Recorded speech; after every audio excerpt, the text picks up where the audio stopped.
Welcome to the Inside Out Money Podcast. Can't even recognize this place. Too many pieces of our past mistakes. Hi, I'm Maggie, and I believe real change starts from the inside out. So let's work together to improve our money and our lives from the inside out. We will explore all things money and our relationship with it. Join me each week with a rotating set of co-hosts, friends, and interviews. Let's jump in. It's time, we going round and round and round and round and round. Hi, Maggie. Hey, Liz. How are you? I'm doing great. Too bad this isn't a video podcast because only I get to see your cute pink glasses and how they match the Inside Out Money logo on the wall behind you. Yeah, and then only you get to see me trying to get my face on top of the logo to Only I get to see that awkward neck someday grin you just you get to see how flexible my neck is. Someday, if this is a video podcast. You know, I heard somebody on a podcast, I won't name names here. Okay. But on another very reputable professional podcast, Okay. say something about if your podcast doesn't have video, like, that's not even a podcast. And I was like, well, my podcast, but I don't know. We have a real podcast. I know. But they were like, basically, like, if you don't have video by this day and age. And I was like, well, video is like a lot more work. And it's like It's a whole lot thing. more Yeah. work. And I don't... Liz? I never watch a video podcast. Like, the whole point for me of a podcast is something I can listen to while I'm doing something else. Yeah. That's a TV show. I know. Actually. like that's a YouTube channel. Yeah, true. That's a talk show. Like, not that's a not a podcast. podcast. Yeah, in my opinion. Okay, well, I feel better now because when I heard that was like a few months ago. I was like, actually, I think that's like in my head now, and I'm like, wait, but is this a podcast? Okay, thanks for making me feel Maggie, better. you just, like we say all the time, you need to decide what's important to you and what your values are. Exactly. We're gonna get into that on this episode. So, okay, What are we talking about today? Well, where are we? Who What are is- you? What's going on? I can't even see you, so I don't know what's happening. It's so nice to meet you. I'm Liz. Do you want to talk about money with me? Yeah, welcome to Inside Out Money. This is a personal finance podcast focused on redefining wealth from the inside out. Every week, I speak with a rotating set of co-hosts about a different financial topic to help you improve your financial mindset and tactics. Today we have, I'm not allowed to have favorites, but my favorite co-host Liz, and we're going to discuss that old adage of like, do you get what you pay for? Is that really true? Is more expensive really better? We are going to dig into the psychology, the marketing, and the financial implications of these questions. And then for the fun part, like how we handle this. Like what Really, like, smash or pass expensive items. Smash or pass of like name brand, store brand. Like Yeah. do we believe more expensive is better and in what categories? Right. This could be like a 5-hour, 7-part episode, you know? We're going to try to keep it tight. I like how you feel comfortable saying I'm your favorite podcast co-host because you're like, half the other ones don't even listen. Honestly, yeah. I want to go on a limb and say you're the only one that listens to the other episodes. I think Andrew does. listens, but Yeah, Andrew does. I We'll find listen out. like within an hour of when you post it. I'm like hitting refresh on my podcast app. I'm like, is there a new episode? You listen on Sundays, you know? Yeah. Yeah, sometimes Sunday nights or if not Monday morning for sure. Anyways, Yeah. I'm your like number one fan. That's you're like, you're not my favorite co-host. You're my favorite listener. Definitely number one fan. That then became part of the show. So it can happen to everybody. Okay, so the big question we're going to answer today is more expensive always better? Is it always better? No. It's not always better. Yeah, Sometimes. spoiler alert, no. Spoiler, yeah. It depends. It depends. Yeah, so that's what we want to talk all about today. It depends. More expensive. Sometimes it is better, and sometimes it's not. It depends on what you value, your individual needs, and also some items are more expensive for a good reason, and some items are more expensive for marketing and branding purposes because them being more expensive makes you think that they're better. Yeah. And sometimes they actually are better. Like the more expense There's a lot that went into that, and sometimes it isn't. And it's for you to be a discerning customer to figure that out. A discerning customer. I hope someone describes me as a discerning customer. I like to think of myself as a discerning customer. I think you are. I think that's like a good way to be. Yeah. I'm going to latch on to that, I think. In the same way, I've latched on to the word enthusiast recently because I never know how to describe. I'm not like an expert. I don't have a certificate. Yeah, I'm just a personal finance enthusiast, and I'm a discerning customer. You are. Yes. I was trying to think how we mash all those up. Yeah. Discerning enthusiast. We're just some smart cookies here. We are, yeah. We're your smart friends. It can also be what you value versus what I value, right? Mm-hmm. So if I believe, and believe might not be the right word, but in my discerning customer ways, if I value something, spending more money on something, that's okay. And you don't, and you think like, for this category of product, and we'll get into some of these because I know there's at least one. Because there's one where something, I think on like Instagram or something, we had a fight. I saw that you bought name brand dishwashing detergent, which we'll get into if you want something to look forward to in this episode. And I was like, Liz, do I even know you? Are we even friends? I was like, you're telling me you buy Cascade brand? Yeah. We gotta talk about this. We almost broke up. My dad would roll over in his grave if he ever saw me. I don't think he would roll over in his grave. Is that the phrase? No, it is the phrase. I just don't think that's... I think he would. He would be like, Maggie Tucker, I did not raise you like that. I did not raise you to buy I raised you better than that. That's okay. Fair. Okay. Moving on.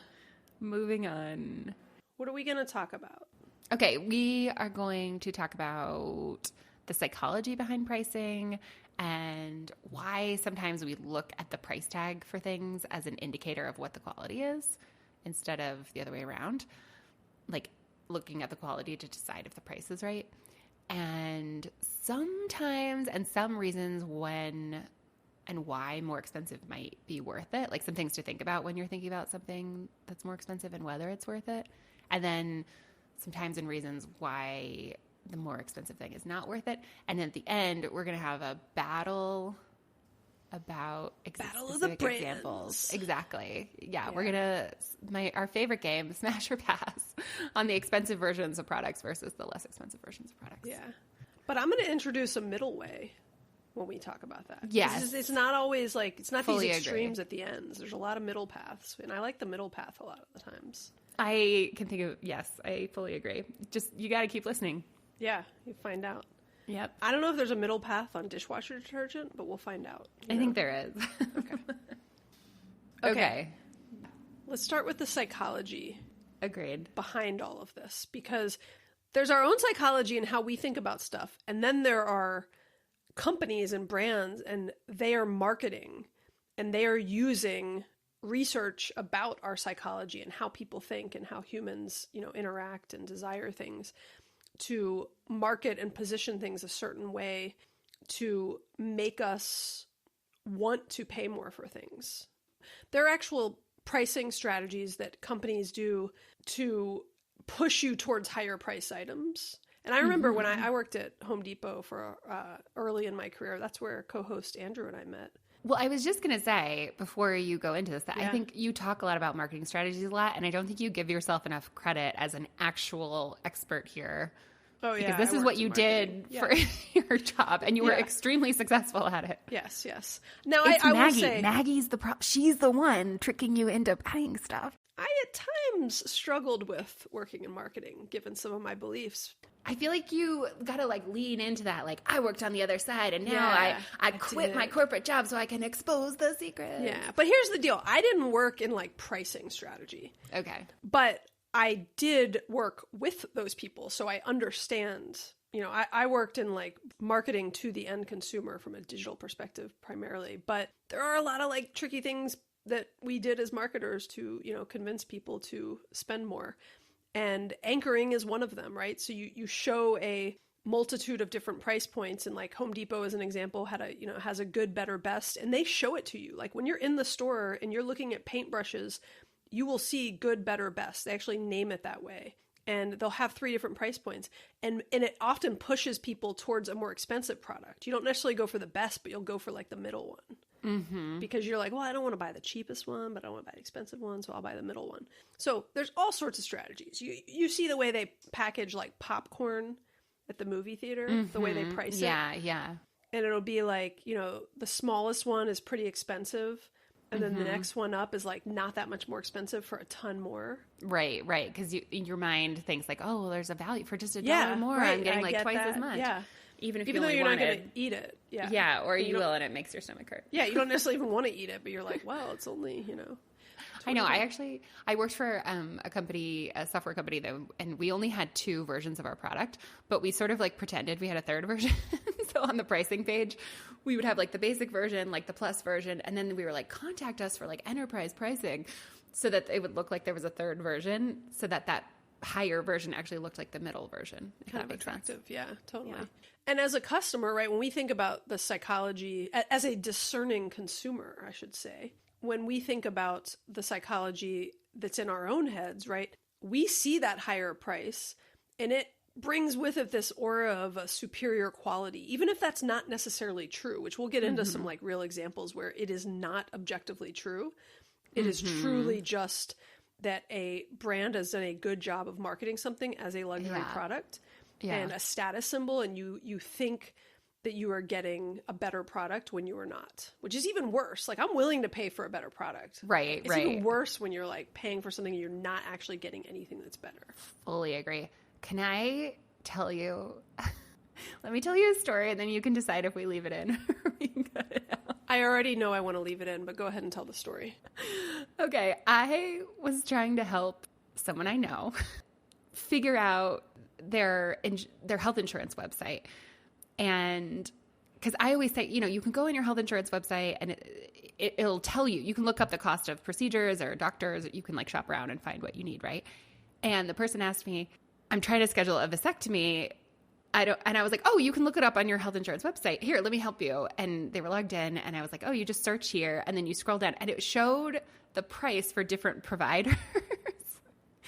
And, you know, it started at the time, this was a while ago, so maybe the pricing has changed, but it started at the bottom. It was like $400 and something. And then it went up to like $700, $900, $1,200. And we were just laughing so hard. Like, maybe you don't go with the cheapest.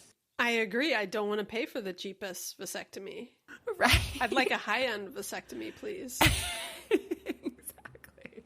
But, I mean, and who knows? Maybe the cheapest one. We don't know if the quality was any different. I don't know if they gave you like warm towels or something at the market. This is like, this is a true story. I once did laser hair removal on a Groupon. It didn't work, and I don't recommend doing laser hair removal on a Groupon. I then went to a much more expensive place and got a whole like lesson in why it didn't work and the type of lights that were used and blah, blah, blah. That's right. And luckily I didn't do like damage to my skin in the process. I just wasted money on a Groupon. But yeah, like I don't want a Groupon for a vasectomy. I think I want to make sure. I want to pay full price. Yeah, I want to pay full price for my vasectomy. But it's interesting though, because we say that, and this is like exactly what we're talking about. Yeah. You and I have literally zero way of knowing the quality of like one vasectomy to another.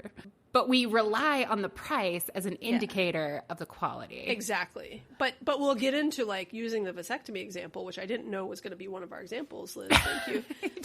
It's officially staying in. It just popped in my head. Because I'm going to reference it the whole episode. Oh, no, please don't. There are a lot of things you could do. You could look up independent reviews of the doctors, right? You can ask your friends where they got their vasectomies from. Right. And if they've had any accidental children as a result, right? And like, is it working? And so, I mean, there's definitely things you can do in addition to, but you're right. We in our heads think like, oh, I value my health. I want to pay top dollar, but you don't always, get top dollar. Yeah. Yeah. I mean, health insurance is another, like actually sort of along that same vein. And I know I'm going down a little bit of rabbit hole, but it's an on-topic rabbit hole. So I think it's okay. It's okay. When you're looking at your health insurance options, either through your employer or on the marketplace, that's a place where higher price does not correlate necessarily to better care. Like usually your higher premium correlates to a lower deductible, but it's not like you get to see Usually it's not like you get to see better doctors. It's not like they take better care of you when you're in surgery. Like, it's just a cost sharing thing. And I think it's a place where sometimes people often say, oh, I want the best health insurance, I want to pay the most. And like, that's not necessarily the case. Yeah. Well, even in those vasectomy prices that you were seeing, some of those would be negotiated rates that they had. Right. It's not necessarily even what the doctor's making from the surgery or like what they charge for it. And so it's important to understand all of those different things that go into. Some of the things that go into the price are that the price of a product, for example, is that they actually use higher quality materials, higher quality ingredients. There's a superior level of craftsmanship or expertise. There's more R&D or innovation that goes into something. Mm-hmm. But not always. Sometimes it truly is just a markup. And we'll talk about that with like some cosmetic brands, for example. My kids see certain cosmetic brands and they think that it's expensive, and that's great. And there's a ton of research and studies that have shown that literally it is just marketing, and like the product, there are better products that are actually cheaper. I always think about, specifically when it comes to cosmetics, like everything that you see has a cost to it, right? So if your perfume is modeled by Keira Knightley, like Keira Knightley did not do that for free. Somehow that like $1 million that they paid Keira Knightley, and I like Keira Knightley, I'm not trying to pick on I don't even know who that is. Oh, she was in Pirates of the Caribbean, and she was in Love Actually, and she was in a bunch of stuff. And this shows how often I like watching movies, all those examples. Oh, I know who she is. I just Googled her. I just wouldn't have known her by name, but I recognize her. I think I just remember seeing her, and I think she does ads for Chanel. Okay. But that has to get baked into the price of the product. Like, there's no other place that's being paid for. Yeah. So we all paid, if you buy a Chanel lipstick, which I have never personally done, but $1 of that every lipstick like goes to pay for Keira Knightley, as opposed to e.l.f. Cosmetics, which, as far as I know, those are the really inexpensive. Usually it's like $1 or $3. They're not paying Keira Knightley. Maybe they're paying the lady on YouTube with like 1,000 followers. Well, and as I remind my kids, like all these influencers that are showing the products, I'm like, that's paid. They don't actually necessarily believe in that product. It doesn't mean they don't also believe in the product, but that is a paid placement. Right. And so you want to keep all these things in mind. And then also on the psychology end, I think I know I do this a lot personally.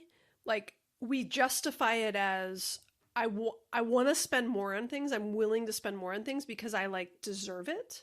Mm-hmm. I work hard. I deserve nice things. And then also, I actually do value high quality products and things that last. So I want to buy things for like a lifetime, long term. And so I want the best in certain things, not all things, right? I feel like I want the best.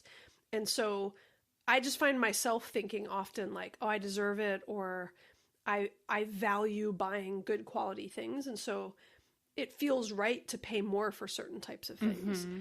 But that's a tricky thought, because you really want to break down some of the things we just talked about, right? Of like, why does this product cost more? Is the company just making a huge margin off of me?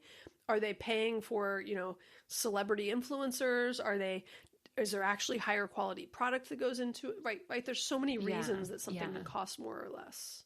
Yeah, that's interesting. I don't have I work hard, so I deserve it. Sort of, that never plays through my mind, because I just feel like I don't know. If anything, I'm like, I don't work that hard. I don't work harder than other people like who have jobs that are much more difficult than mine. But I do definitely relate to the like, I want to be a person who makes a smart decision. Like, that's what I think of in my head, of like, I'm a person who makes smart decisions. You're a discerning customer. I'm a discerning customer. Yes. Like a big part of my self-identity is someone who makes smart buying decisions. Yeah. And so sometimes that means I do the research and I make an actual smart buying decision. Sometimes it means I decide the thing that I want, and then I sort of back into a reason why that's a smart buying decision. Totally. And I can relate to that. Yeah. Yeah, it's interesting though. You kind of mentioned like, some of the times the reason that something is more expensive is because it's higher quality. Have you seen these videos on YouTube and probably TikTok and other places where someone will like deconstruct an item? They've done it with purses, and they'll like cut it apart and kind of do a video like, oh, look at this stitching, look at this leather, look at this. I haven't, but I like the idea of that. Oh my gosh, they're fascinating. And I just saw, gotta try to find it. I'm gonna like tell my algorithm, bring that video back to me. But I just saw one about Lululemon leggings. Are they better? Are they? Yes. Yes. I mean, because they're buttery soft. They are so, yeah, the guy was like, this kind of fabric is really hard to make. And there's a bunch of stuff out there that says it's a dupe, and it's like not an exact dupe. And if you see someone on the internet saying it costs Lululemon $5 to make this, it absolutely does not. And he was, again, like showing through, he's like, oh, see how the stitching is? See how like the gusset is? See how this fabric stretches like this? And that. What's a gusset? See, that's the kind of thing I need to learn about. Well, a gusset is like the little is like that the crotch? diamond-shaped part, and yes, between your legs. Got it. Like you say, between your legs. You're such a lady. Oh. You're such a discerning lady. Thank you. Anyways, well, because if you don't have a gusset, then there's just a seam right up and down the middle, and that might not be comfortable. Doesn't feel nice, yeah. Yeah, exactly. I honestly never knew that was called a gusset. I'm learning so much. Also, one of our most popular episodes ever on Inside Out Money is one of our first episodes. Not maybe the first, but I think it was the second one you and I did. It was like our $100 leggings worth it. $118 leggings. Which, by the way, if you could get a pair of Lulu leggings for $118, that'd be nice. I feel like maybe that is still the price. Do you know what? I don't even know what the current price is because the ones I have lastered for a very long time. I haven't bought a pair, yeah, you're right, in a long time. Actually, the pair I'm wearing right now has a little hole in one of the seams, and I was thinking I should go down and see if they'll repair it or replace it for me because I have a Lululemon shirt that I really like, and I was just in Iceland on vacation, and I was in front of my whole family, and we were playing the game Bullshit, the card game. Okay. So I was like really in character, and I go like this, and I lean back. If this was video, you'd see. And Greg was like, there's like a ton of holes in your shirts in the armpits. like under your arms? Oh no. Slices under. And I was like, what? This is one of my favorite. And I didn't pack a lot of clothes on this trip. I was like, this is one of my best long sleeve shirts on this trip.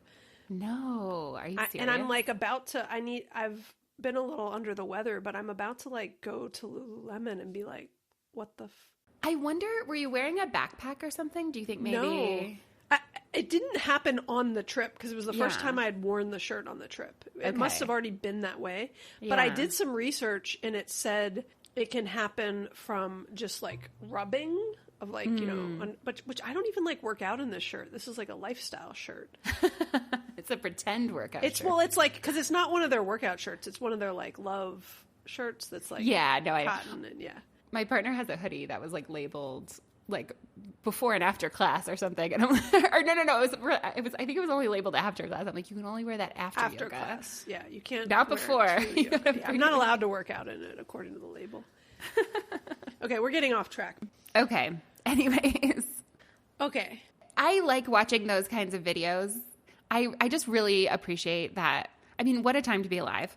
That there is someone online making videos, literally deconstructing some of these products, appliances, electronics, clothing, and saying, okay, these little nuts and bolts in here actually cost whatever. That's why this is expensive, because it's higher quality. It's going to last longer. This is why, Yeah, this is better stitching. I watched a masterclass that was about skincare, and it had like chemists from big skincare companies. Yeah. And they were saying, that some of these like high-end companies, like it's no better than some of the like, and dermatologists say the same thing. And I'm trying to think, I'm not giving good brand examples here. And they weren't calling out specific brands by design because they worked for some of them. But they were admitting that the actual like quality, I'm not saying there aren't some that are cheaper and not as good, but they were saying there's ones that are not discount brands, but that are very affordable brands like Inky. Is it Inky or Inkwell? I don't think I know that one. Wait, let me look it up so I get it right. Because this is a real example. There's probably a level of diminishing returns, right? Like yes, creme de la mer, or like, like a $700 face cream might be better than a $1 face cream, but like there's some point in the middle where. Yeah. Well, and the brand I was trying to think of is Inky. The Inky List is the name of the brand. Okay. And Ordinary, but I've heard like the Inky List is even better. Yeah. So there are these brands that they're like a middle path is what I would say. Right. They're not like, I don't want to buy my skincare from the dollar store, which there are options there, but I also don't want to buy, a really high-end expensive cosmetic where I'm paying a lot for a brand name and for whoever that actress was you said is, well, there's often that middle ground, like you said. Almost everything I use, well, listen, I don't think anybody should take my advice when it comes to skincare. I don't think I have any extra special knowledge, but I think I've tried a bunch of things, and the stuff from Trader Joe's seems to work about as well as anything else. So that's my new line. Okay. But I think the idea is like, do your own research. Go watch these videos. Go down a black hole on YouTube or wherever.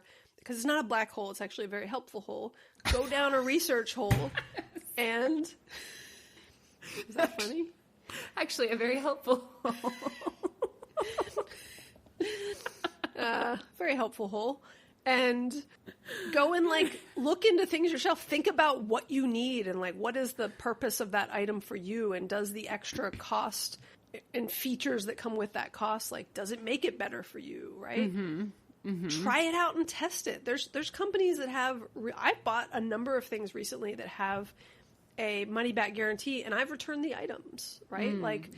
Try it out. Some of the things are low cost enough that like, you can try out a dishwasher detergent, right? We'll get into some of these examples, but I think the idea is like, you got to figure it out for you, because the answer to this is it depends. And it depends a lot on what you want and what you value. Right. And do some research and figure it out. And then do some soul searching and go down a helpful hole of your own thoughts. Okay. Exactly. Be a discerning customer.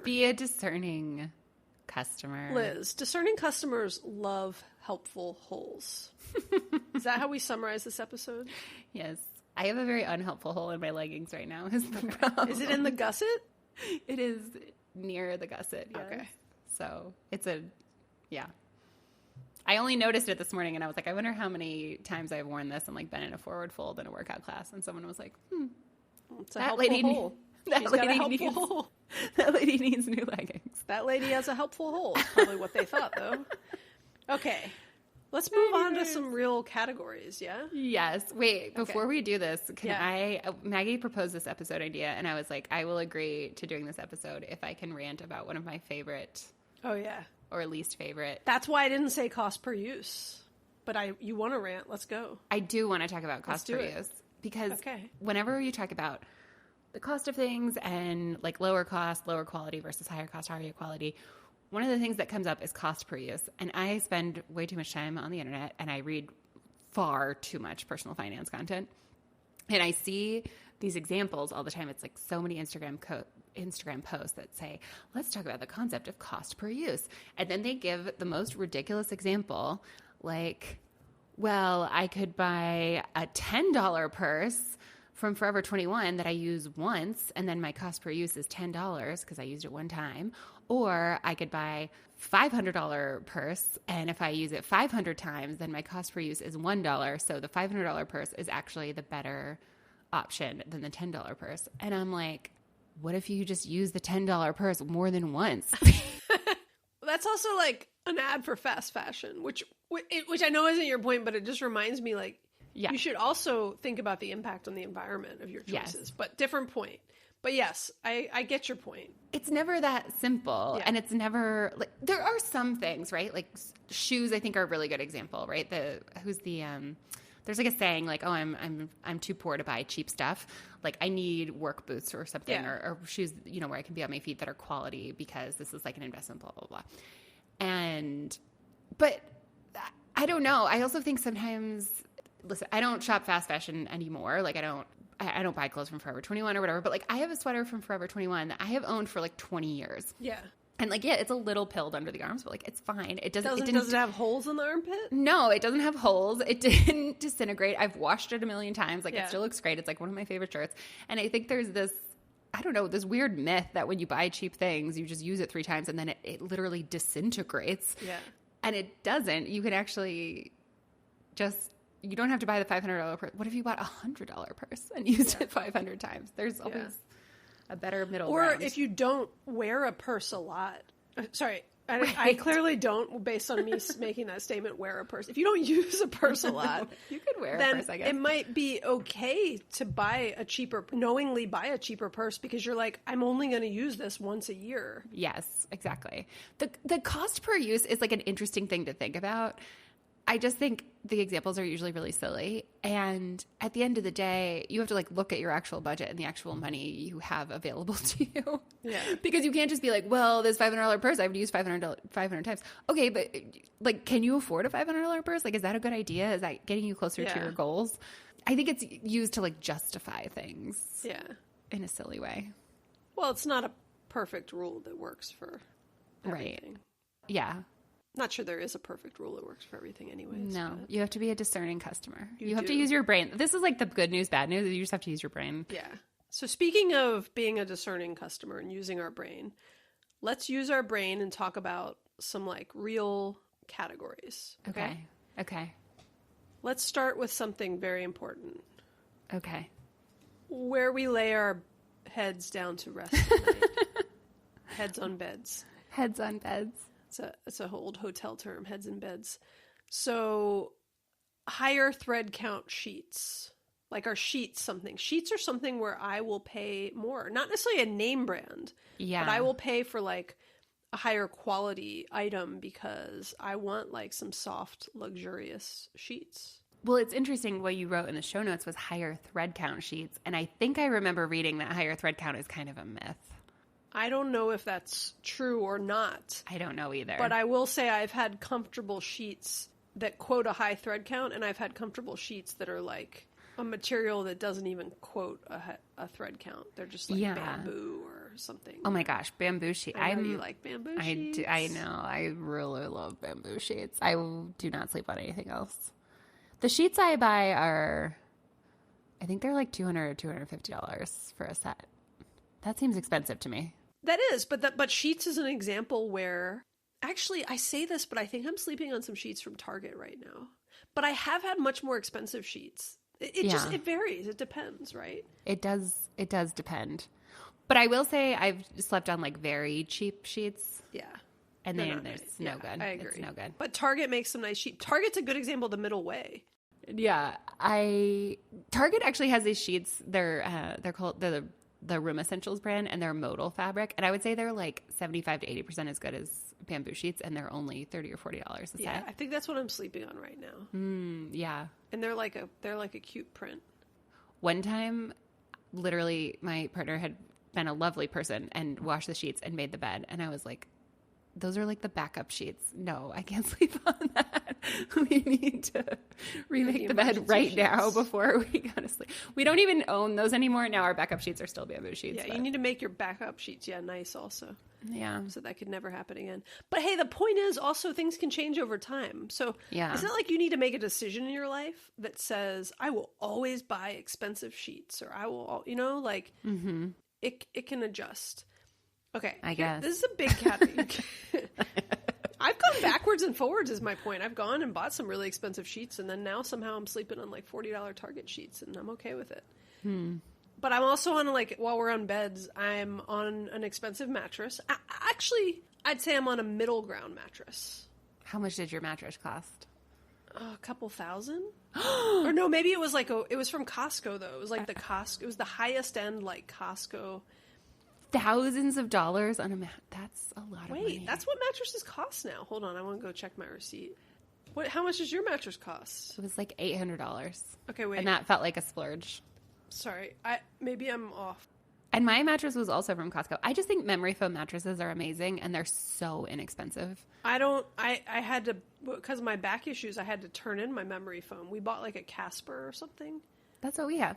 Yeah, I had to get rid of it. I literally threw it away. I couldn't get anyone to take it because it's hard to get rid of a mattress. It is. I was convinced it was causing my back issues because I went back to a spring foam hybrid approach, and it's been better for me. But that's good. But either way, they're both good quality mattresses. Is my point. But I also want to tell you what I paid for my mattress when I replaced it. I want to from know. Costco. Hold on. I had like a $400 mattress from Costco, and then when we bought a new mattress, we paid like $800 because it was a long story, but anyways. Go wait. Here's my order. Mattresses are kind of one of those like notoriously $1,200.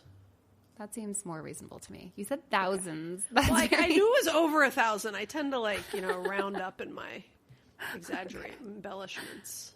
I'm a discerning customer. You are discerning. It's hard to get the dollar amounts out right. Mattresses they're a place that are like, it's a notoriously shady industry where the marketing, again, it's the kind of thing where you look at and you think like, oh, the more expensive one is going to give me a better night's sleep than the cheaper one. And there probably is a threshold, right? Like actually my very first apartment, oh God, I'm going to date myself. Somehow there was like an ad in the newspaper. Like there was like, we'll bring you cheap mattresses. And it was, I called and it was just like a guy and he showed up with a mattress like on, like strapped to the roof of his. So many things wrong with this scenario. Subaru. He had his kid with him. And he was like, I was like, I just need, this is my first apartment. I have no money. Like it says you have a mattress for like $100. And he's like, yeah, I brought the $200 one in case you want to try it. And I was like, nope. And I don't even think it was a real mattress. Like I think it's the kind of thing that they put in like a model home. So you could sit on it. Right. And it's real, but it wasn't intended. And I slept on that thing for like 3 years, but I was, I think 22, this guy so was fine. like shocked that he was like, I can't believe somebody replied to my newspaper ad.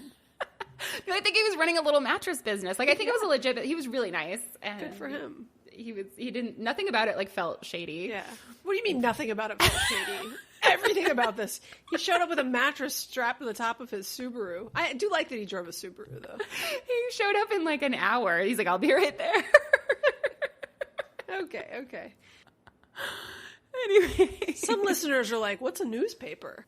I know. Okay. So I don't think we're going to give an answer to any of these, which is the point. I think we're just giving our opinion. Grocery shopping. No, you and I have different That's a good thoughts one. Yeah, on I this. know. This is why we're doing it. You start. What do you want me to say, Maggie? I spend a lot of money on groceries. Sigh. I was thinking about you. do I was at you want me to Costco say? and they had like pressed juice. And it was, I do like some pressed juice. right? And it wasn't bad. I want to say it was like $16 or $17 for Jesus, what? for like Like maybe pressing a it dozen into your mouth? small Is it like a juices. baby bird that comes and drops the juice in It your wasn't mouth for you? one juice. It was for like a pack. I think it was like 10 or 12 Oh, juices. Okay. I don't care about groceries. I don't even know that I'm necessarily like, oh, I'm going to spend more money on. Do you even read the Actually- prices? Not really. Okay. My just- kids don't either. I always... When we were just in Iceland, everything's so expensive in Iceland. And I got back to they're bringing me things and I'm like, what's the price? And they're so good though. They're like, I don't know, but I'm going to go back and check. And then they come back. Oh, that's sweet. They need the exercises. I mean, most of the stuff I buy, I think most adults who have been grocery shopping for like some number of years are like this. I just know what I'm going to buy already. And so I'm buying the same things every week when I go. So I don't look that closely. I will tell you, here's a place where I very much look at price as an indicator. So and sorry, I always am nervous to talk about this because I don't want to come across as like smug or preachy or whatever. But I try not to eat a lot of animal products. And so when I buy eggs or cheese, I just buy whatever the most expensive was because I think that gives me like the greatest chance of purchasing something where there were like ethically humane sourced. conditions. Exactly. Ethically sourced options. I'm just like, what are the most expensive eggs? What is the most expensive cheese? Like that's what we're getting. Yeah. And in that category, like it's tough because in some food categories, like when we talk about store brand versus name brand in food categories, that is not a good factor always because there's like a ton, research not even the right word, like this is a fact. Many of the factories and like distribution centers that make these food products, like cereal, for example, the off-brand cereal, the store-brand cereal, and the name-brand cereal, they're made at the same factory. There could be like a minor difference in certain things, mostly the way the box looks, but there could be a minor difference in recipe and stuff, but like they're made at the same, not always, but they're often made at the same place. But dairy and things that are like sourced and grown and like it is tough because like I do think when you get into like produce and some of those things, and so again, this is a like you got to make your own decisions, right? Well, so produce, I think, is a really interesting example because produce is one of the only things, I have never been able to think of another example, where the cheaper it is, the better it is. Like in the middle of summer when strawberries are ripe, blueberries, whatever, they are so cheap and Well, it it's in is season. so good. Yeah. Exactly. And when in the winter, when it's not in season, it's so expensive and it's not good. Like it has Yeah. this inverse relationship. That's true, but then you got to layer on, we're in season at 2 different stores, right? I'm in season at Whole Foods and I'm in season at Aldi. Am I getting a different strawberry? Yeah, I don't know. I Yeah. don't know about that. That's a whole, Right. just like a lot. There's a lot there. Yeah. But I do, we do a lot of our shopping at Lidl and Aldi. Mm-hmm. We don't shop really anything at Whole Foods, but then we do certain things from Trader Joe's. And I definitely have certain foods that I will buy store brand of. Mm-hmm. And certain foods that I do lean towards name brand of. Yeah, you just like it more. Yeah, I buy store brand peanut butter. We buy a lot of bran flakes. I'm a Skippy girl. I want to do a taste test of Aldi peanut butter. I mean, lately I buy the my kids won't eat it, but I eat the Costco natural peanut butter. Oh, now. the kind you have to stir. Yeah, I like it. But if I'm gonna eat regular peanut butter, the Aldi stuff is very good. It's better than Jif. I was never a Skippy girl, anyways. I was a Jif girl. Yeah, But it's to me on par / can't tell the difference. I want to do some blind taste tests. next time I'm at your house, you can give me a blind taste test. We'll problem record is, this for the podcast. I'm too cheap to even buy the store brand. Oh my god! I I will pay for the this. brand. I will buy You're for gonna the- have to go buy the name brand. I'll buy the store brand, and then we'll do the taste test. I will pay for winner the takes name all. brand. You got it. You got it, Maggie. No, for the purpose of a test, I would splurge. Yeah. You can probably write it off. But it's also it's interesting too when you think about Aldi versus Whole Foods or whatever versus whatever. Going back to what you said, you have to think about what you value, what is important to you. I'm not gonna lie. When I walk into Whole Foods, I also I know what I'm getting, right? I know that Whole Foods as a store has said we don't have these 10 ingredients that we don't think any food should have. And so I don't have to look at the labels and look at if those ingredients are in food for myself. I know the store is going to be clean. I know the people are going to be pleasant. I know they're going to let me sample something if I want to sample something. Yeah. There is a certain amount that I'm willing to pay more because The experience. I like the experience. Everything that comes with it. Yeah. And when I'm the opposite, right? I do care about what I put into my body, but I like the sort of stoic experience at Aldi, right? I like that there's it's a little bit of an. I know what you mean, but it just sounded a little bit of suffering's good for me, right? I want to have to put my cart back to get my quarter back. I want there to be nobody in the store to help me if I need it. Right? I want to have to figure it out on my own. I want to feel like I fought for this. I want to feel like I worked hard for this experience. Yeah, I want to bag my own groceries. I sample things. I actually now sample produce. We'll get home and the produce is funky. And I've gotten to the point where I'm Greg, eat the grape. Somebody eat a blueberry. I just reach my hand in and take one and eat it. Before you leave, you mean? Before I buy it, yeah. Yeah. That's what I meant. Yeah. When same. I'm in the produce section, I just grab a blueberry and I'm is this a good batch of blueberries or not? Same. And I know you're not really supposed to do that, but I'm but I don't think anyone cares, right? I don't think anyone cares either. I cannot imagine someone Yeah. being I'm just making sure this is a good batch. I'm sure there's also people who are listening who are cringing because it hasn't been washed, but yeah, but it's just one. It's just one. I think I'm okay. I think I'm okay. Yeah. There's nothing worse than getting red grapes home and finding out that That's my point. Yeah.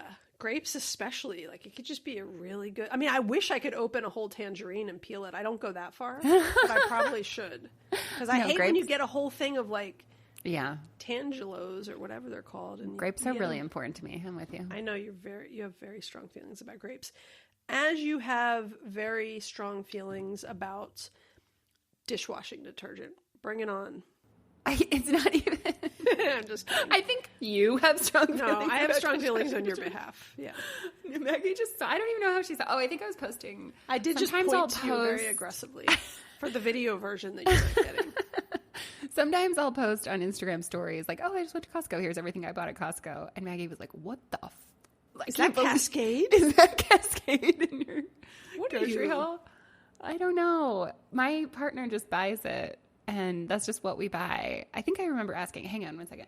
Hey, why do we buy Cascade? The answer I just got was, it works good. Ever tried the store brand? We have a store brand right now in the cabinet, apparently. And it works good too, right? And it works good too. But remember, I texted you pictures of like an article. Consumer. Yeah, it wasn't just like an article in any magazine. It was Consumer Reports, right? Which I Do trust. you pay for a subscription to that? No, it was from the library. Okay. Look at you. It's a very judgy question. You pay No, for I was Consumer asking. Reports. I actually would be, that would be an okay. I like that you got it from the library. I used to subscribe to their magazine. It would come in the mail. And I used really to liked subscribe that. to it in like the 90s when we didn't have a choice, you know? Yeah. When there was no like live. Well, There was no online. Yeah. Anyways, it showed that like the top two brands were Cascade and then I think Kirkland's brand, the Costco store brand, right? Yeah. But this is one where like I'm like good enough. Like, do my dishes seem generally clean? Now you could argue that feels like a pretty important product actually, right? Like you're consuming the aftermath of this. You want to make sure that it's, you know, good. But I just don't like there's certain things that to me are sort of like, it's like this isn't a good comparison, but it's like prescription drugs. Like, yeah, it's when the there's same. a generic version, it's like the same ingredients. Like, how can you screw up? Well, a lot of times it's on sale though too. Like, if it's on sale, I'm all for it. If it's cheaper, right? A lot of times there aren't like coupons for store brands. Not that I use a lot of coupons, but like sometimes if it's easy, right? The Costco ones or whatever. I will say I don't actually have super strong feelings about dishwasher detergent. I do have strong feelings about laundry detergent, and it's because my mom used Tide, and so when I smell clothes that were cleaned with Tide, it like brings you home. Exactly. It makes me think about being 8 and like walking out to the laundry room and trying to find my clothes in the morning before going to school in 3rd grade, and I just like it. Well, this is where I'd say there's like a middle way too. I think I'm using like 7th generation stuff lately, but I buy a lot of like that Target stuff doesn't brands. work. No, I'm just kidding. I'm sure it does. I buy a lot of like Target brands and like middle path brands of laundry detergent. It's interesting. And you know, again, as a digital marketing expert, could probably tell me why I do this, but I will trust certain brands. And then I also trust certain stores. Like if it's a brand that Costco carries, I trust that it's a good brand. That is like literally the definition of a brand, right? Like yeah. That is why Tide has such brand loyalty. I mean, those memories from your childhood and that your mom trusted it, and you like they've created this brand name. I mean, they've spent hundreds of millions of dollars to build up this brand to create trust with consumers. I like Tide, by the way. Yes, they've spent hundreds of millions of dollars to that, but also they've provided quality product for however many decades as a way to build up that brand. Yes, yeah. Exactly. It's not like I wouldn't keep trusting Costco. If everything I bought at Costco was crummy, then I would stop trusting them as a brand. But generally, they don't steer me wrong. This is like a super nuanced topic, and it just makes it's like every day we are faced with like tons of these decisions on how we spend our money. Yeah. Right. And we're talking about, you know, like day-to-day products we use, but there's also like insurance products. And another example is like construction materials, right? And again, like Home Depot has like good, better, best, like I was talking about. But like, have you ever painted with like a good quality paintbrush versus a cheap paintbrush? Yeah. Or even paint. Like I've hired painters before and they're like, I will only use this. And I'm like, I get it. There is a difference in paint quality. Right. But there's also a point where like, depending on what you're using it for, whether you need certain quality and stuff. If you're doing the set plays at school and they're going to last 2 weeks and then you're going to throw them away, or if you're, you know, painting something in your house that you want to, you know, stand up, hold up and be durable on your walls for 20 years. Fully agree. Let's jump in. Let's talk a little bit. I know we touched on clothing. Yeah. But like, what's your approach to buying clothing lately? Because I am like struggling with this. I'm like all over the place. I'm a little all over the place on clothes, but I will say I lean towards buying. And now, look, this is higher quality clothes is all in perspective, right? Because my idea of higher quality clothes is like a Patagonia jacket if I'm buying something, or, you know, a Lululemon pants or a pair of Hoka running shoes. But some people's idea of higher quality clothes is something that's like a pair of Gucci shoes or something that costs like 5 times as much. And so everything is relative, but I tend to think that spending a little bit more on certain categories, I'm getting, and I particularly use like workout clothes and running shoes. Sometimes it's just the style I'm getting too. But on like running shoes, I do think I'm getting a better shoe. Greg actually bought a pair of like cheap shoes from Costco for his like walking around the neighborhood shoes that he just like, puts a lot of miles on.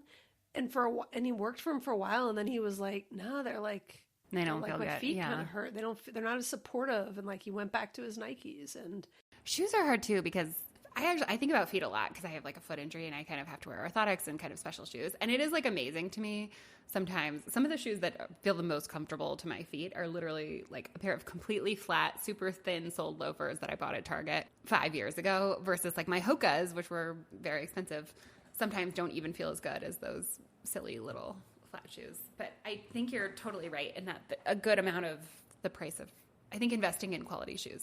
I don't think it's possible to have a super cheap shoe that has all of the same qualities as a more expensive, like supportive running shoe. And then you get beyond a certain threshold and it's like, you know, are the $700 Jordans like more supportive than, you know, your $150 Hokas? Probably not. Yeah. You know, my favorite thing is a product that has come out with like a good quality, fairly priced product. Yeah. Right? Which tends to exist in many categories, but you got to kind of find it. Like, I think Gooder sunglasses is a perfect example of this. Not to get us off the clothing track. We'll come back to it. But like, they're polarized. They, you know, like they stay on your nose. Like you can get really sweaty and they're like good for sports and like, and they're fashionable. Important. And they're like reasonably priced. They're $25 a pair still. That's great. You know, they have a couple bigger sizes that are like 30 or 35 now.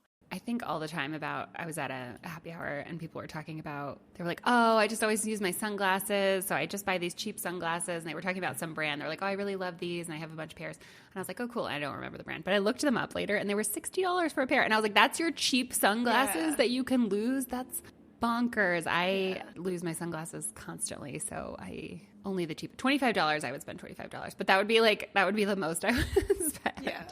Well, they're $25, but they're still polarized. They're good. They're protecting your eyes. Nice. Yeah, they feel good. They feel stylish. They're probably a lot nicer than like the $10 ones I buy at the drugstore. Yeah, I think they are. But they're kind of a middle ground to me, right? And so I love these brands that have come out with an option where it's a middle path. Like you're not trying to screw me over, but you're still offering like a good product. This is in the clothing category, but like I got targeted for so many ads for Archie's. I don't even know what that is. They're flip-flops. Say it once and you're going to get targeted for them a million times. Okay. And so I have like Havianas, which I really like. Yeah. But I have really high arches. And I guess maybe that's why I was getting targeted for Archies. Who knows? But they're like a flip-flop with high arches, basically. Okay. And they're a little more molded. But they're not even that expensive. They're like they're $30 maybe. They're the same price as Havianas, I think.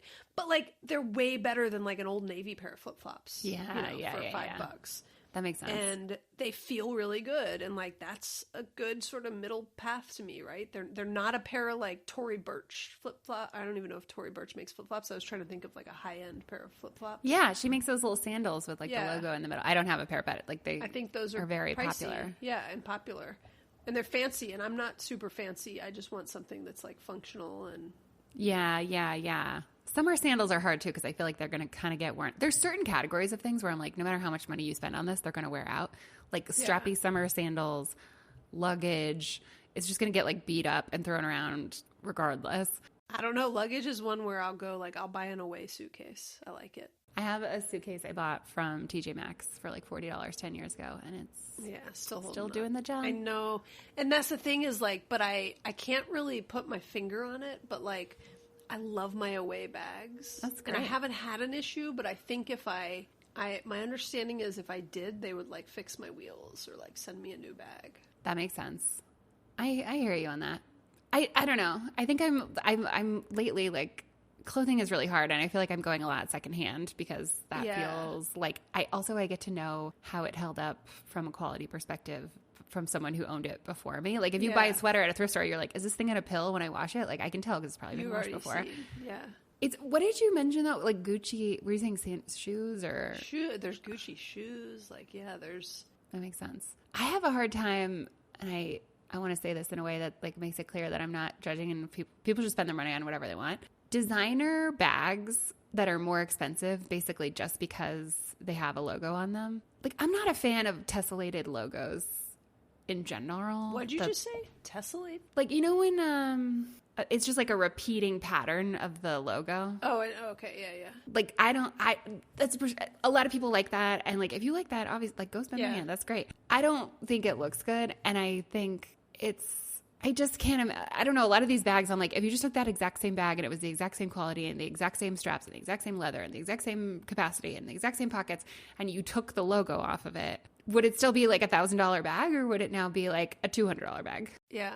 Well, this is the like, I'm not going to make this point well, because I don't make a lot of points well. And you wonder, like, why do I have a podcast then? But like, it's not real. Don't worry. It's not video. But like, you know, let's go back to the Tide example. I'm going to bring this back around full circle. Okay. When you go out in public, people don't know that you washed your clothes in Tide. Yes, they do. You smell so good. And you look so clean, right? You look so clean. They don't look at her and go like, man, she looks like a Tide kind of girl. That looks like a Tide girl. She looks so clean.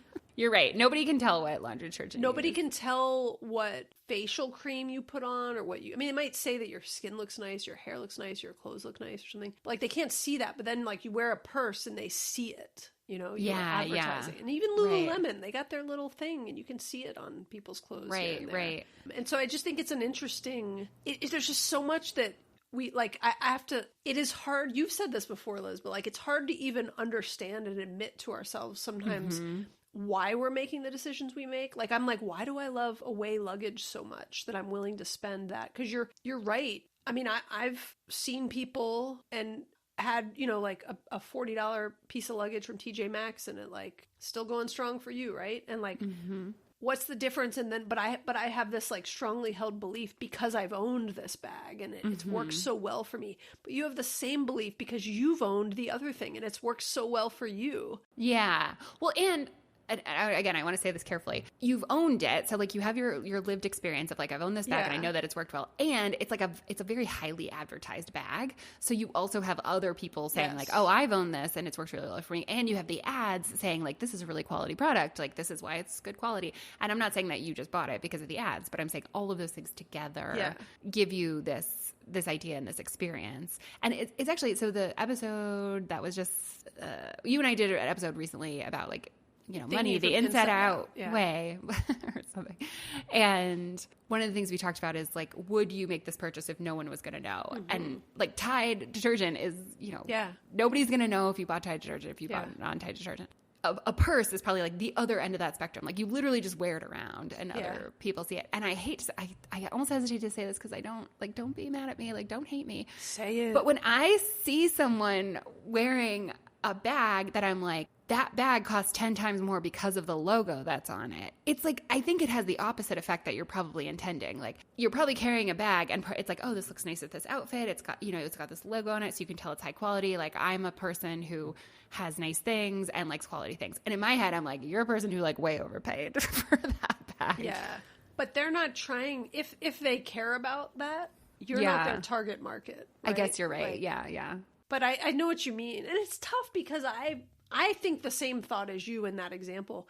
But then I have other things where, like, I see an away suitcase and I'm like, I like value travel. And I'm like, that's a nice looking suitcase. And you're like, oh, that's a person who has a good suitcase. They must like to travel. And it fits in every overhead international bin. I was just on a flight. People can't jam. They got these bags that have like extenders. They don't fit. I know. That away bag, it is the international carry-on size. It fits. And I'll have like even flight attendants that are like, you're not going to be able, I'm like, watch me. I don't say that because I'm not a jerk. Challenge like, accepted. But I'm like, oh no, I know, I've done this. Let me just try it. Let me go back to the bag thing just because I want to put a finer point out. I know we're like all over the place.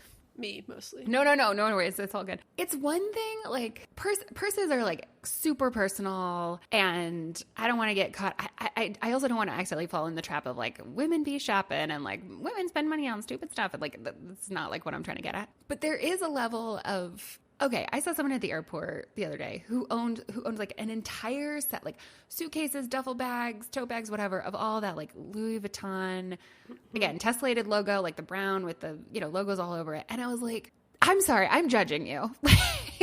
like on the one hand, like it's your money, do whatever you want. It doesn't affect my life. I'm not like losing sleep over it. But on the other hand, I'm like, okay, first of all, you paid so much money for that luggage that is just going to get tossed around and it's going to get scuffed up the same way my $40 suitcase from TJ Maxx is going to get scuffed up. You're also making yourself a target when you're traveling. You're saying like, hello, I have a lot of money. Yeah. Like you're being really flashy with it. And I don't even think it looks good is the thing. Like I don't even think, I'm not like, oh, but it's so pretty. I get why you spent money on it. Like it's so nice. Like I don't even think it looks good. This is such a subjective thing because when I see someone with like a matching set of Cotopaxi luggage, you know, and by matching I mean it's like 100 different colors because that's how Cotopaxi is. Yeah. I'm like, oh, I like that. I want to hang. I hope I get to sit next to that person because it's like someone you can relate to, right? But what's funny is when I see that, the thought I have is actually I go into like a deep like. By the way, I'm still just like I love when I learn a new word, tessellated. Yeah. I just like I googled it too. Like it's a real word. I mean, I didn't think you made it up. Denoting or characterized by a pattern of repeated shapes, especially polygons that fit together closely without gaps or overlaps. I love it. I can't believe I didn't know this word. Okay. So, but when I see someone with like a tessellated set of matching luggage, how I use that in the sentence. Well done. Thank you. I actually start to think like, what's their full, like, can they, like, if they're just like balling out and they can afford that, good for them. But I start to think like, are they in debt?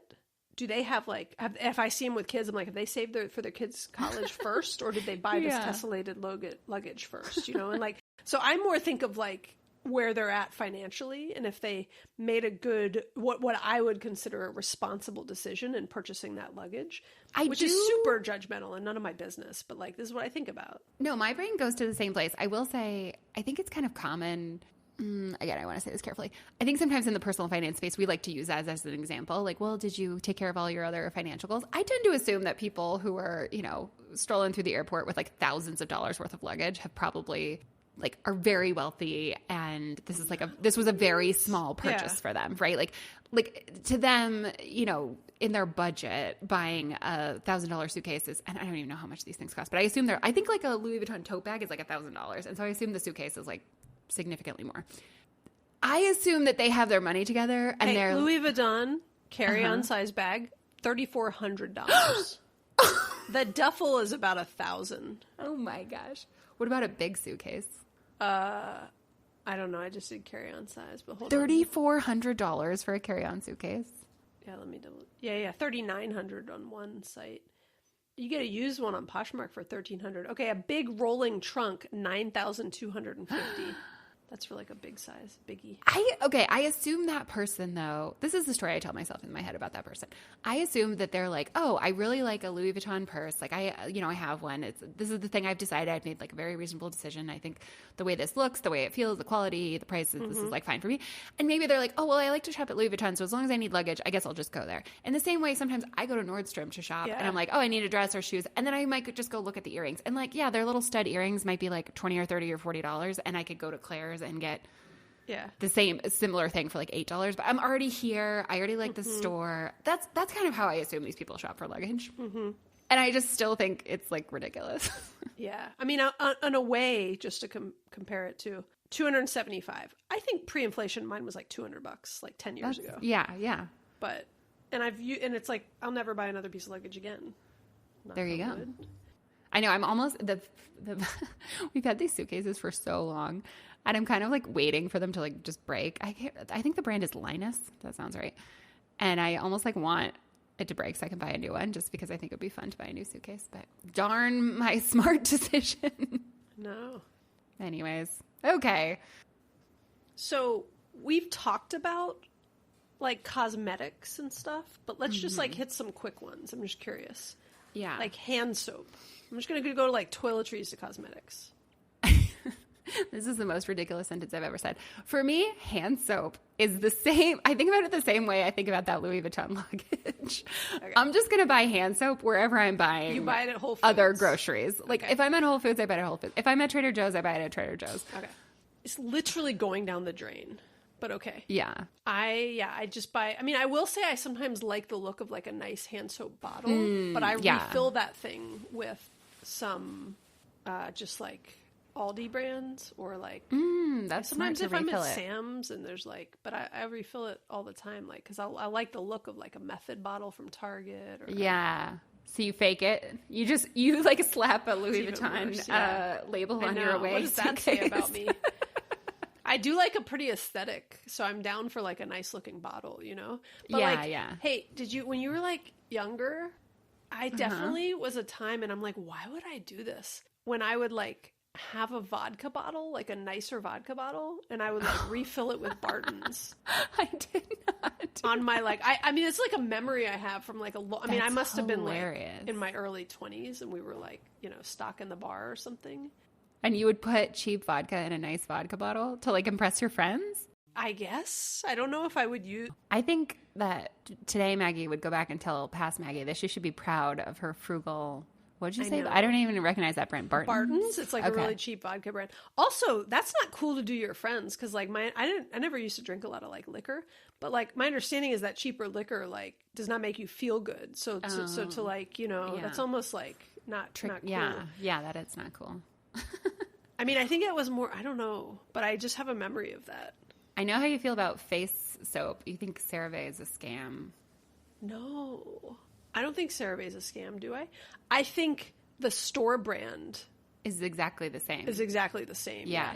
But Okay, maybe not CeraVe is a scam, but you wouldn't buy it. Well, I mean, I've got my kids sometimes like require CeraVe. They act like the store brand's gonna like hurt them. So sometimes I like break down. And when in a moment of weakness, I have purchased some CeraVe.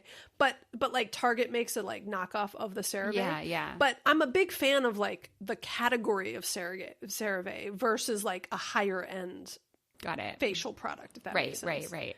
I just remember you told a story on one of the episodes. Like you would put it on the list for Greg, and you were like, "Wait, I wrote CeraVe, but you know I meant the store brand." Yeah, right? Like, because like it's like God. $3 more, and it's like the same. And that's an example where it's like made by the same thing. It's like it's like a generic drug at that point, and you can a lot of compare the Costco ingredients. Kirkland's products are that way. Although, actually, do you ever read Wirecutter or like follow them on Instagram? I've sometimes like read.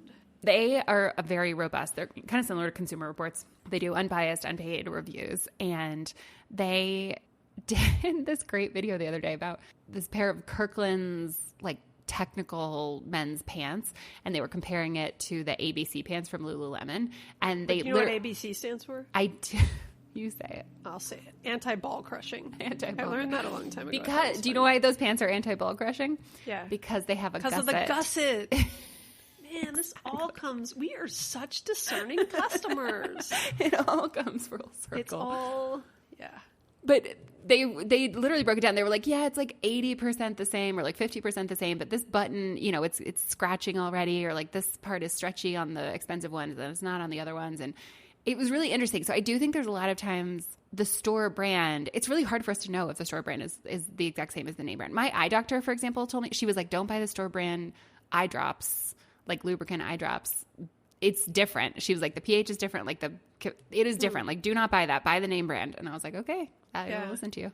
If someone like that tells me, like, I mean, if my dermatologist tells me, like, you gotta buy on that note, my dermatologist actually makes like their own compounds of certain things. And I buy my face soap now through them. That's cool. And it's like very inexpensive.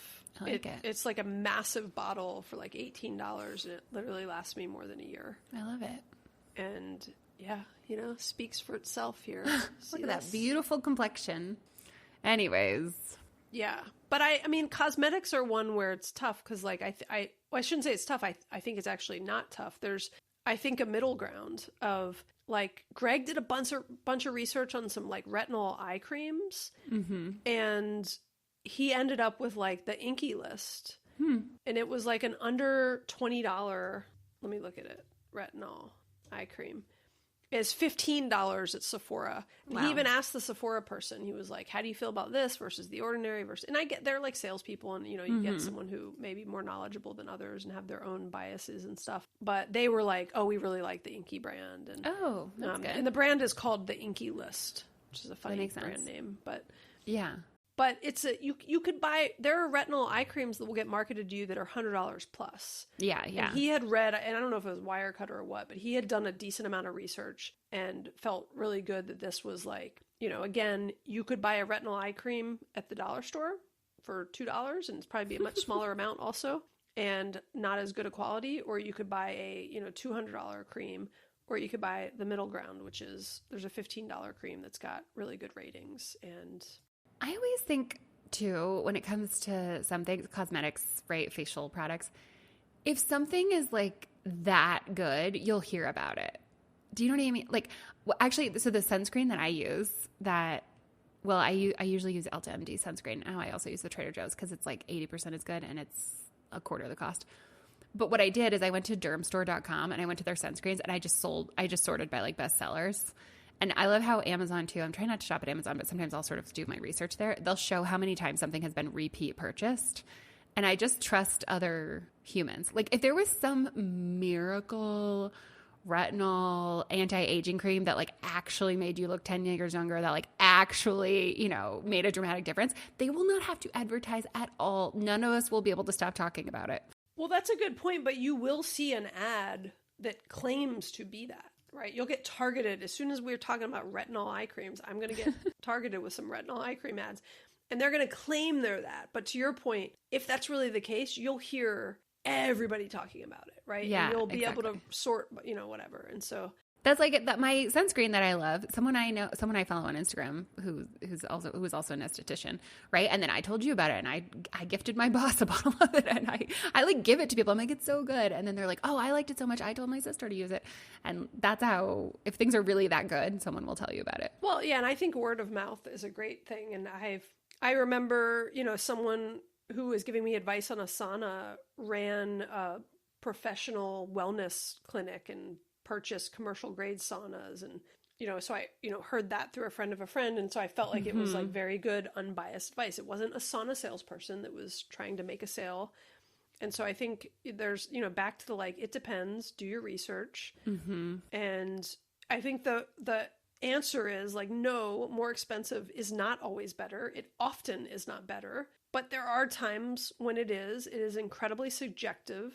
It depends on your needs, your preferences, also your financial reality. There are times in my life when I would have answered differently about all of these things based on what I could afford. And that should be a factor. Or what your financial goals were, right? Like if we just did an episode where we were talking about books we liked, and I was talking about The Frugal Woods, which is a blog and a book that I really enjoyed. And they were laser focused on cutting their costs as much as possible. And so like, I guarantee you they were not shopping at Whole Foods. My goal is like to live a life of luxury. And so it's a different situation. I agree. Anyways, did we do it?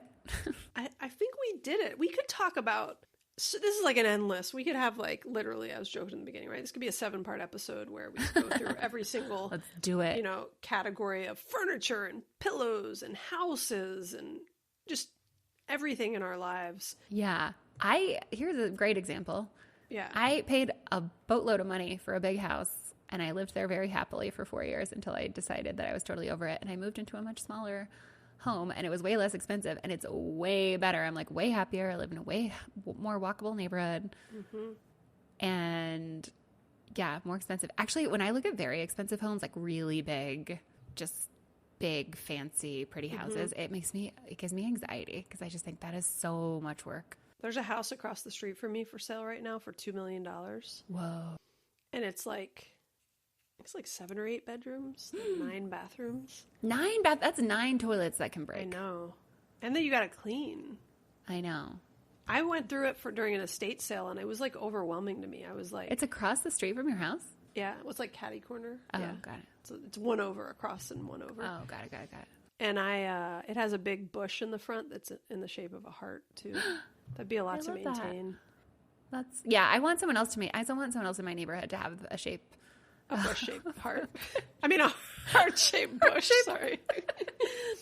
I want someone else to have that so I can just admire it and enjoy it and appreciate it. I don't need that myself. But I was like, not only was I overwhelmed walking through this estate sale, I was like lost. I was like, where are we? And what level are we in? And there were some other like young women walking through. I can say young women now because I'm like old. They were in their like 20s. And they were like, this house is enormous. This is like this is too big. And I was like, this is too big. Yeah. that sort of like, I agree, it like stresses me out. So I'm like excited for your downsizing adventure. Or even, I mean, going back to purses are just always, I don't know, I just feel like they're just a sort of a lightning rod example. Like, I don't know if I want to own a $3,500 suitcase, a $3,500 carry-on. I'd be so nervous. I'm like, what if it gets scratched? What if I lose it? Like, yeah. I think if you are, I mean, again, I always assume that the people who have the like $3,000 suitcase are just so rich that they're like, well, if I scratch it, I'll just buy another one. I don't care. But then it creates these like existential questions. Like, I take out my real I used to take out my real diamonds out of my ears which were like from my mom's engagement ring. Yeah, out of my earrings. Is that the word? Yeah. I just made it sound like you have diamonds like implanted in the side of your head. Right, out of my teeth. And I put in fake ones when I used to now I have like different earrings in anyways, but when I travel, and my daughter was asking me about them the other day in the car, and she was like saying something, and she was like, well, why do you even have them? And I was like, oh, that's a good question. Like, why do I even like need, I those happen to be sentimental, right? Like they were from my mom's first engagement ring, but like sometimes I'm like, why do I even this stuff is so nice that I'm stressed about it. I'm worried about it. And I'm worried someone's going to take it, or I'm a target for something. Then I don't know. It just creates this whole which is why I'm often like, I'm big into the concept of, the middle way. Right. The middle ground thing, the secondhand thing. We solved it. I think we did it. The middle way is a term even in Buddhism, but it's just like moderation, right? Yeah. It's a mental way, but it's also a physical way when you think about, it's not, you don't have to be at these ends of extremes. So anyways, but I think it's more like figure out your way and what you feel good about, because we all have our own thoughts ingrained in us and how we think about stuff and what triggers us and what excites us and what motivates us. And so I think you got to like decide these things for yourself and know that you made a decision that you feel good about. And I know, Liz and I have given examples where there's certain things we know we're kind of like, we have our, we're kind of funny about how we think about it, or specific about how we think about it. Mm-hmm. And that's just the way we are, and that's okay. And so, but we can appreciate it, or we can laugh at it, and we can realize that, it might not even be warranted necessarily, or we don't know why we're that way. Yeah. And so, yeah. This is where we need Greg, who bailed on us. I know. But he would always jump in here and just have this like succinct way of being like, yeah, you just have to be you have to think about what you want and then make intentional decisions to support what's important to you. Yeah.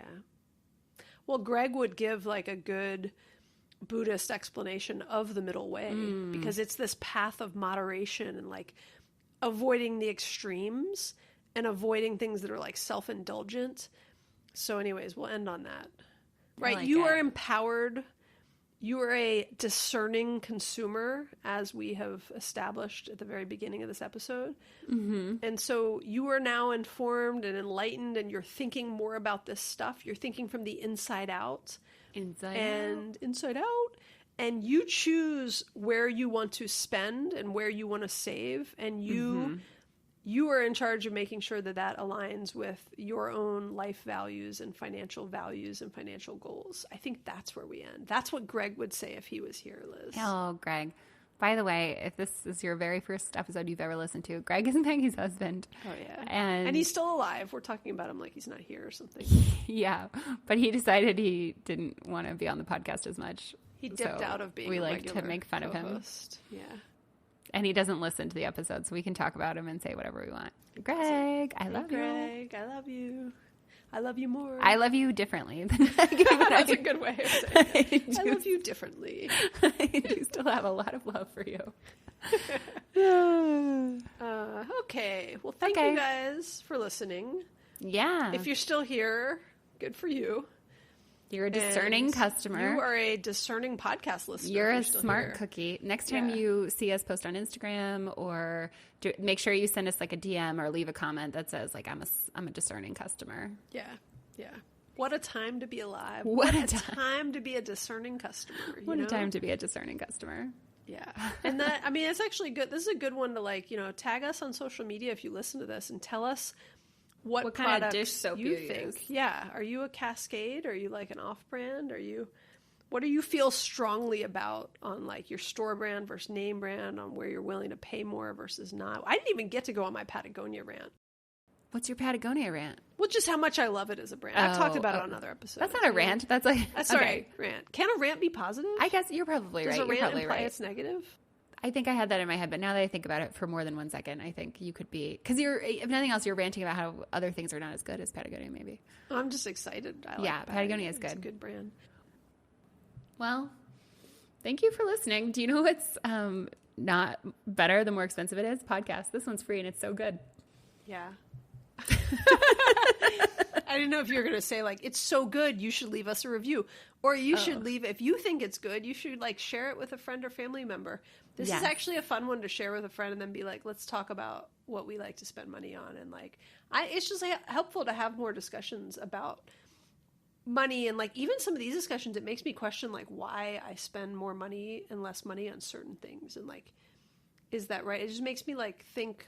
It makes me want to be a more discerning consumer. It is, yeah. I mean, again, it's not good or bad. So yeah, feel free to like take a screenshot of your phone right now if it's playing the podcast, post it on Instagram, or take a little picture of the screen displaying it on your car if you're stopped, not if you're driving. Obviously, that's not safe.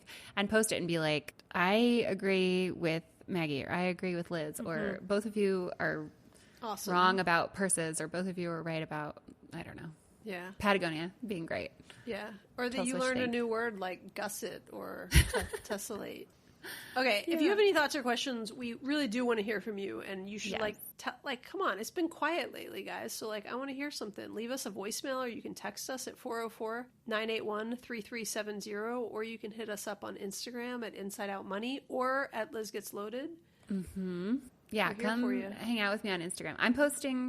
I post basically my whole life on Instagram, so if that sounds interesting for you, go watch it. You should come hang out with me, be my friend on the internet. I would like that.